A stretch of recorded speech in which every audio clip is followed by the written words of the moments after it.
Like, can you imagine what Nike, Adidas, and Puma would be without hip hop?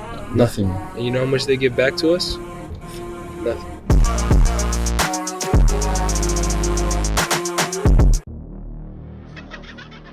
Yo les gars, j'espère que vous êtes chauds, c'est Madja, on se retrouve pour cette nouvelle vidéo sur Paris. Alors aujourd'hui on a un programme très spécial. Hier c'était la World Final du Red Bull BC One et j'ai eu l'occasion de documenter tout ça, donc voilà, j'étais dans le cypher, etc. Et aujourd'hui en fait je vais vous présenter le nouveau collectif que j'ai rejoint, à savoir le collectif Breakers. Et aujourd'hui on est sur une mission avec B-Boy Fleerock et en gros on va filmer le shooting de sa marque de vêtements. C'est à Montmartre. On est à l'agence F141 de Hector Superbe, un vieux loup breton. Je ne montrerai pas ça, je sais même pas s'il est normand ou breton. C'est la même chose hein.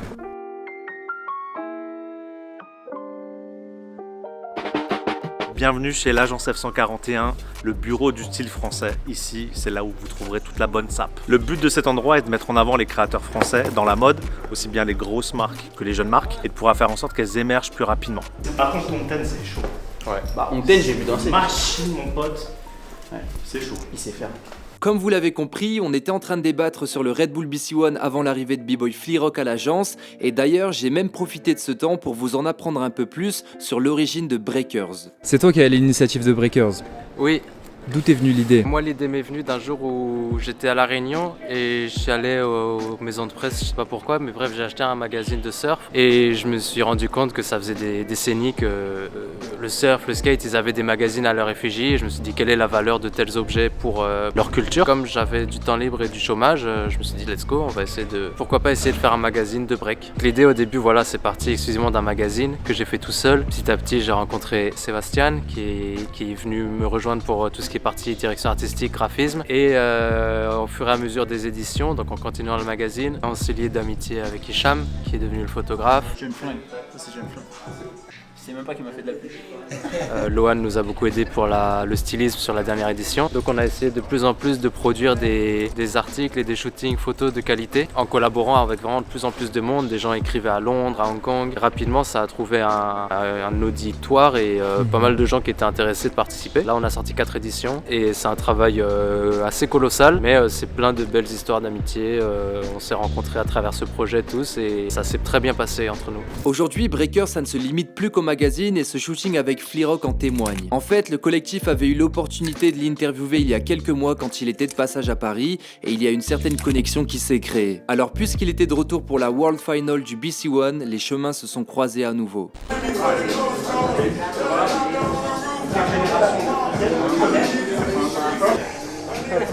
I never imagined that.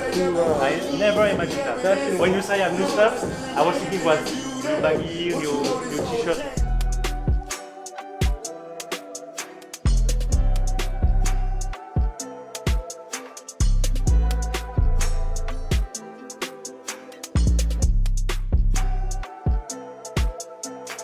The first actually piece of clothing I started making was these t-shirts that said B-Born is my nationality. First class started like 2014. I started making the actual garments in 2016 or something like that. It started off as, you know, just doing jogger sets, like hoodies and pants. Did it all myself in LA. Now we're 2023 and every year I've been doing drops, like different pieces, different garments. The quality has been getting better every year. First class clothing is you know something I created. The logo, you know, everything. I wanted b-boys to have clothes that is comfortable to break in, but also looks dope. I have dreams of, you know, making it big, like Ralph Lauren style. You know what I mean? Like, you know, I've always wanted to make clothes like that as a kid. But yeah, I want to tap into the fashion world with it. I want to, you know, to see where it goes, but it's expensive, you know, so the funding is not really there. You know, I need to find more people that are really interested in investing into the brand because it definitely has potential. Et là, le discours que Fleerock tient est assez similaire à ce que peuvent penser les personnes qui essayent d'entreprendre dans la culture. À l'exception de quelques marques, qu'elles soient liées à du textile, à des événements ou même de la création de contenu, il peut être assez difficile d'obtenir de la reconnaissance et du soutien de la part de la communauté. Et tout ça, ça fait que la plupart des concernés doivent remettre en question leur projet et trouver de nouvelles alternatives pour continuer à répandre le message qu'ils souhaitent faire parvenir. Ouais, donc au début c'était exclusivement le magazine, avec l'envie de faire un magazine de break. Après on se fait rapidement rappeler par les réalités de l'économie, du papier. Et on se dit que peut-être on va devoir se diversifier ou réfléchir à comment continuer d'avoir un nom Breakers fort, le faire vivre sous diverses formes. C'est comme ça qu'on a commencé à créer plus les collectifs. Voilà. Voilà, on y est. Le collectif. Le collectif dans lequel... Et c'est à ce moment-là que j'interviens, les gars. C'est là qu'il intervient. Et ouais, parce qu'en fait, comme eux, je pense que c'est nécessaire de s'entourer de personnes ambitieuses qui ont tous un pied dans un domaine spécifique et avec lesquelles on va pouvoir progresser au fur et à mesure. Mais je vais laisser Tom revenir sur cette envie de se former en collectif. Lorsqu'on a finalisé l'édition 4 avec Seb, on s'est très vite rendu compte de la charge de travail que représentait de sortir un magazine et d'essayer de tenir une périodicité. En discutant beaucoup, en prenant du recul, on s'est dit qu'autour de nous on avait plein de gens talentueux qui étaient tous en début de carrière, qu'on était tous animés par la même passion, le hip-hop, le break, les contre-cultures, etc. On s'est accordé sur l'idée de collectif pour s'inscrire en tant qu'un collectif de personnes issues de la même passion, avec plein de disciplines différentes dans lesquelles on pouvait exercer et peut-être un jour exceller. Et la force de ce collectif, c'est justement de pouvoir mener des projets ambitieux ensemble, en interne, et de pouvoir les produire jusqu'à leur phase finale, tout autant que de répondre à des prestations, comme un peu une partie agence. Une structure a un besoin, nous on a toutes les compétences en interne de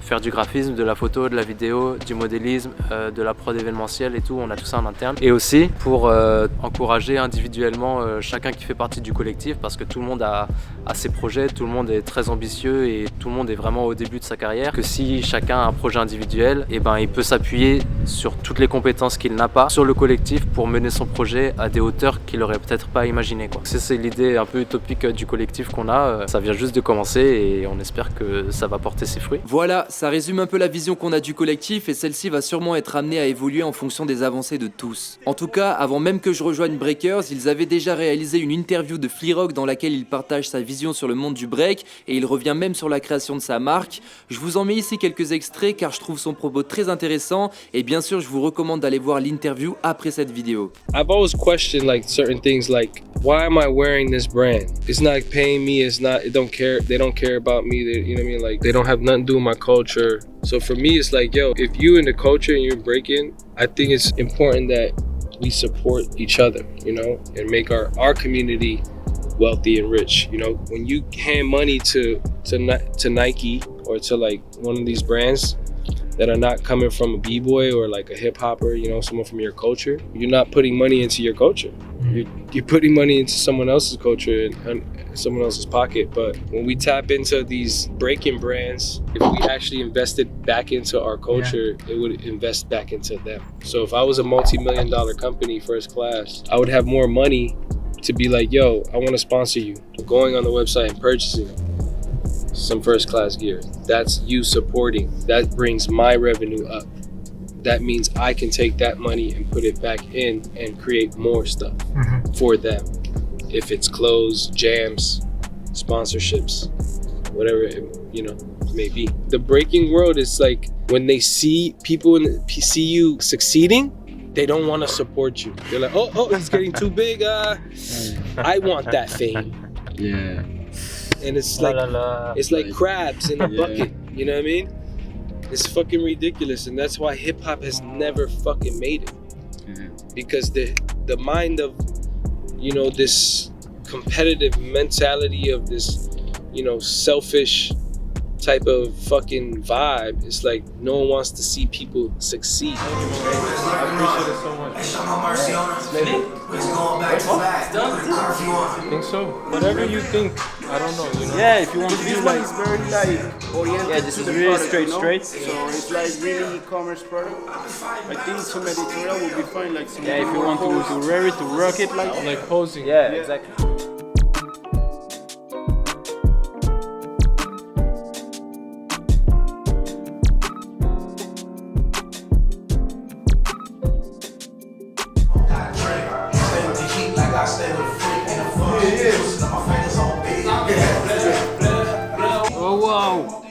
Ouais, l'autre c'était mieux en fait, il y avait un fond bleu là.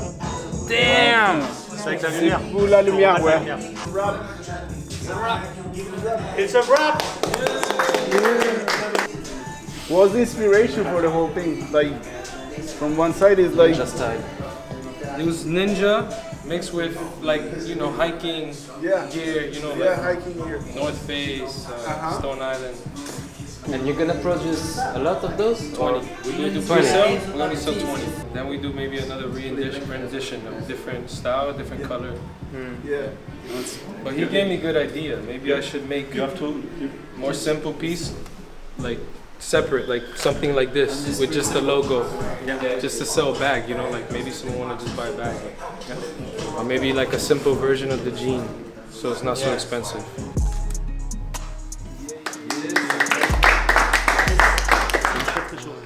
Bah, franchement, merci d'avoir été When ici. does Breaker magazine come out? Which one? The next one? The one I do. We are talking about what we're gonna do. Should we continue with the magazines or it's tough discussions. We don't know because it's a lot of money, not a lot of feedback, but time. Yeah. We have a good image and how to rely on that image to make it the most the best, you know. Yeah. So it's discussions. You know, it's gonna take time, but when it's gonna be out, it's gonna be dope. Quantity, Don't ever give up. Quality over Don't quantity. give up. You know, this is the thing. Don't give up. Thank you, brother. No, I think this is amazing, bro. You should not. Don't give up. Non. Toi, là, je te prends, je te téléporte dans le meilleur studio de Paris, avec toutes les thunes que tu veux, avec en face de toi, je te mets Pharrell Williams, genre stylisé par Louis Vuitton, machin, mes couilles. Et après, les gens ils vont dire quoi? Sébastien, c'est le meilleur photographe de la planète Terre. Parce que t'étais là-bas, tu vois. Mais ça veut dire que t'as travaillé avant pour arriver là-bas. T'es pas arrivé là-bas par magie. Donc en fait, le truc le plus dur, c'est même plus de shooter. Tu vas faire le même shoot. Mais oui, c'est d'arriver là-bas, c'est de faire les contacts, c'est de parler avec les gens. C'est que les gens ils aient confiance en toi, ils pensent à toi. C'est ça le plus dur. Bon les gars, du coup c'est la fin de cette vidéo sur Paris, le shooting avec Freerock. Franchement c'était incroyable, c'était lourd de pouvoir voir en fait à quoi ressemblait le collectif, parce qu'en fait jusqu'à maintenant je les connaissais pas du tout. Et bref, je suis hyper fier de... Enfin c'est bon les gars, enfin il y a un truc qui se crée, on se lance dans une nouvelle activité et je pense que ça va m'apporter énormément de choses, parce que là j'ai vu les gars et franchement c'est très pro. Je sais que je vais pouvoir apprendre beaucoup du collectif, et en plus de ça j'espère que j'aurai ma touche aussi également à apporter, mais je pense bien. Enfin bref, je suis vraiment content et j'espère que vous avez kiffé ça. Bref, on se capte très bientôt sur cette chaîne. Si vous avez aimé les gars, on vous le rappelle, abonnez-vous, mettez un petit j'aime et on est content. À très bientôt. J'en profite parce que là on est sur la chaîne de Madia. Allez vous abonner à sa chaîne. Voilà. Parce qu'il fait un putain de job. Il est pas tout seul. Il fait un putain de job. La soirée elle était nulle.